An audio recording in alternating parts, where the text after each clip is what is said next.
inductee is Erika Klein, Edmonds High School class of 1989. Erika was a multi-sport athlete at Edmonds High School in cross-country basketball and track and field. She was a 4-year letter winner in cross-country and track and field and a 2-year letter winner in basketball.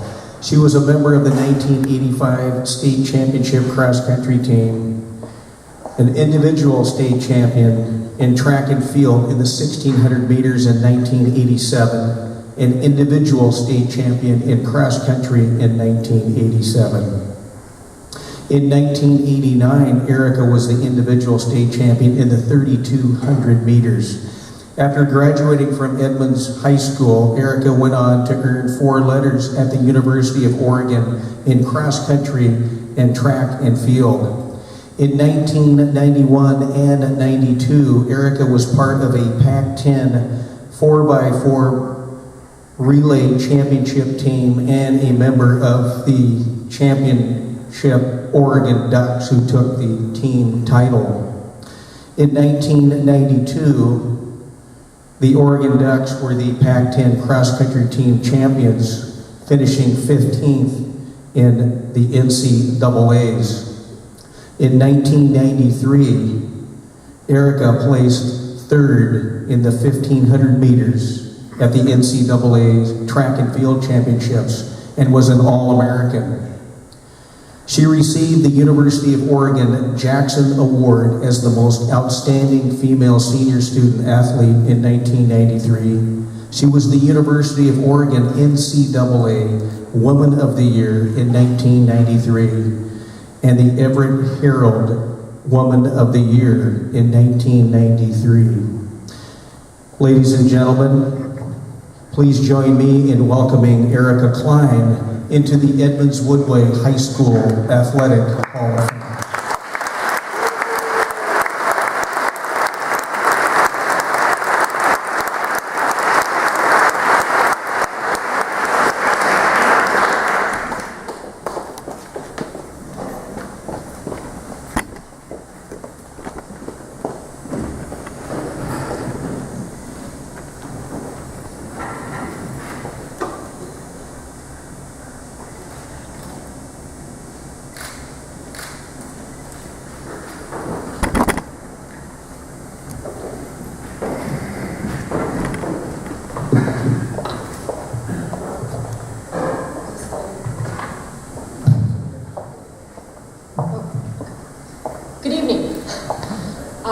First of all, thank you. I'm extremely honored to be here. I'm humbled.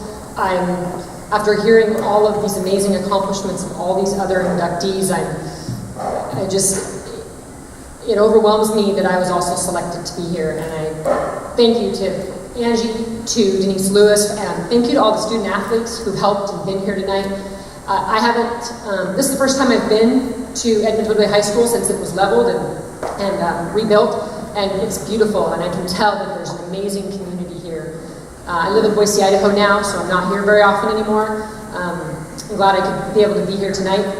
But you can see the sense of community and the amazing athletic department and the people who are here and what a good job they're doing with the young student athletes, and that's really neat to see, because when I was here, I had the same kind of wonderful experience, and I'm glad to see that's continuing. I also want to thank my family for coming with me, my wonderful husband Mike, my 2 children, Michael and Lydia. My aunt is here with me as well. And I think it seems like everybody who's been up here has already said all these great things about what the experiences they've had. And I was trying to think about what it meant to be able to participate in athletics, both in junior high and in high school and in college. And I was trying to make it stand up, it didn't work very well. And as I was thinking back and thinking about the things that have happened during my life, I thought so many of the times that I laugh out loud about something, about a memory, it's something that I was involved in with a team, with the good friends that I made, with the experiences that I was having.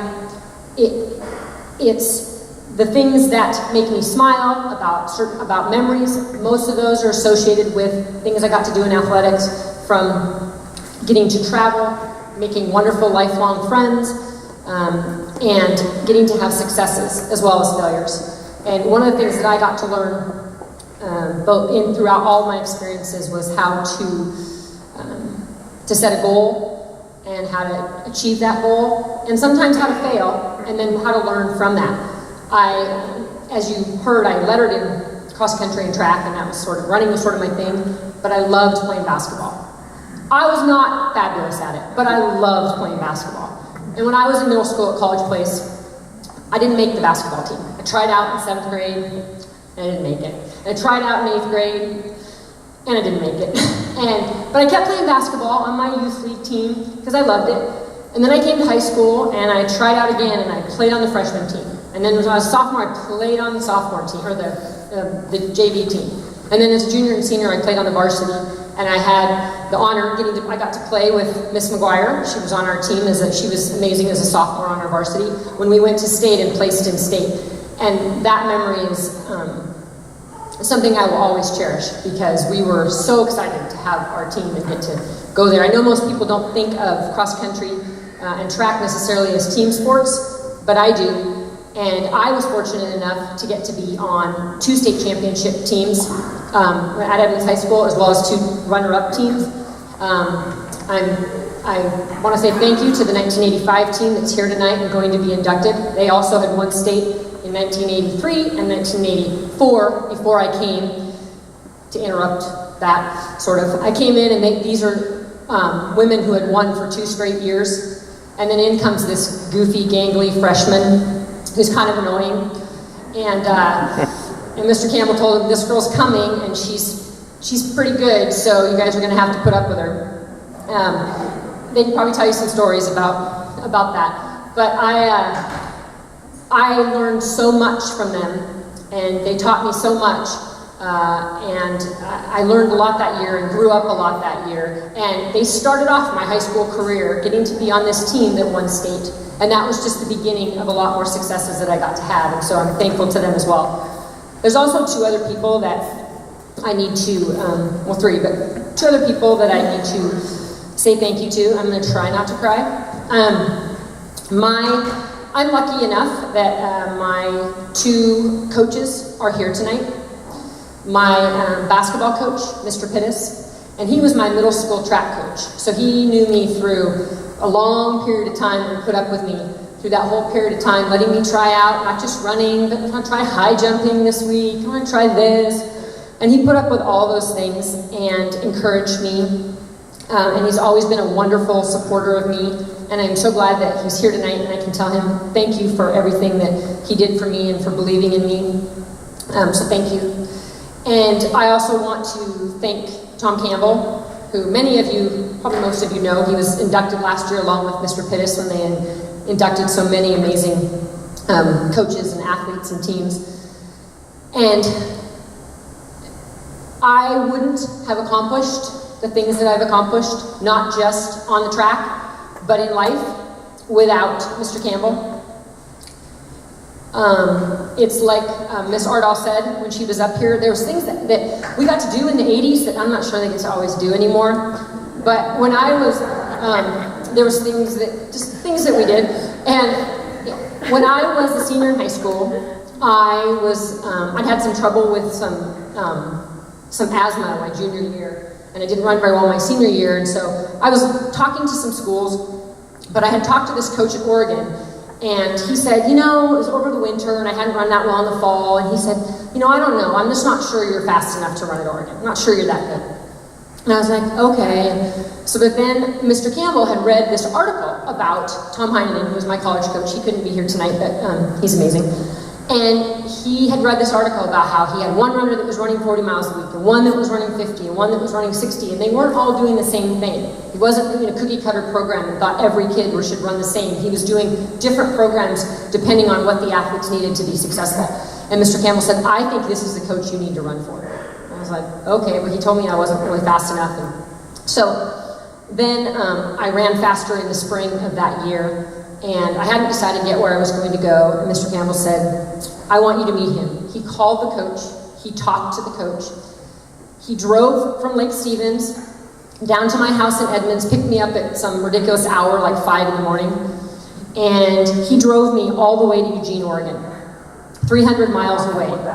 He drove me there to meet the coach, spend the day with him. He brought me the Prefontaine book for me to read on the way there, which I enjoyed. And then my coach down there took me to show me the rock where Pre had died, that whole story. And then he drove me back to Edmonds. And to think that my mother let me go with this, 40-something-year-old man all the way to Oregon in his car. But she knew that he was an amazing quality man who only ever had my best interests at heart.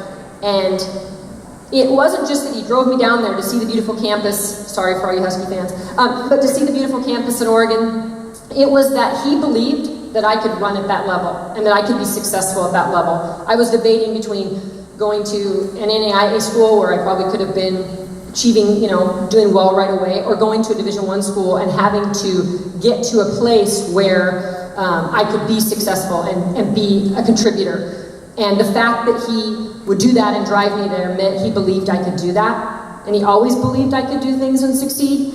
And that made all the difference in the world to me being able to succeed.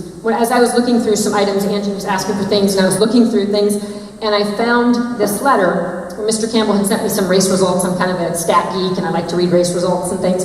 And I found this letter he sent me with some, and on it, he wrote me some little notes that said, run strong, run with confidence. Like he was still trying to encourage me and coach me even once I was in college. And I just can't thank him enough for everything that he did for me in terms of running. He went far above and beyond what a coach would, and I think that's reflected in all the teams that are being inducted that he coached, because I think every athlete who ever ran for him felt that he understood them and connected with them. And the last thing that I wanted to say is thank you to my mother, who's here with me tonight, traveled over here from Idaho with us today, and she raised me as a single mom by herself.